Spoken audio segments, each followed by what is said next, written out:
సోను సూద్ గారికి నమస్కారం అండి. ఈరోజు మీరు కంగరా రనౌత్ గారు చేసిన వ్యాఖ్యలను ఖండిస్తూ మాట్లాడారు. ఓకే, కరెక్టేనండి మీరు చేసింది. మీరు మాట్లాడిన మాట కూడా చాలా కరెక్టేనండి.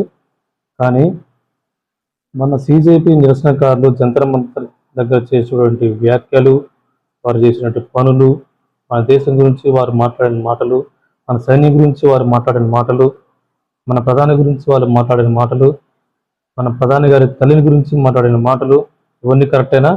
మరి ఆ రోజు మీరు ఎందుకు స్పందించలేదు? అప్పుడు విద్యార్థులు చేసేటువంటి వ్యాఖ్యలు మీరు ఎందుకు ఖండించలేదు?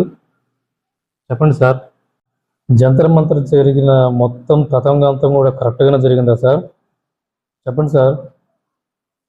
అక్కడ జరిగిన ప్రాసెస్ ఏంటి? మీరు చేసిన ప్రొటెస్ట్ ఏంటి? మీరు మాట్లాడుతున్న మాటలు ఏంటి? మీరు చేసిన చేష్టలు ఏంటి? ఏ రోజైనా మీరు ప్రశ్నించారా? ఏ రోజైనా ఒక వీడియో పెట్టారా?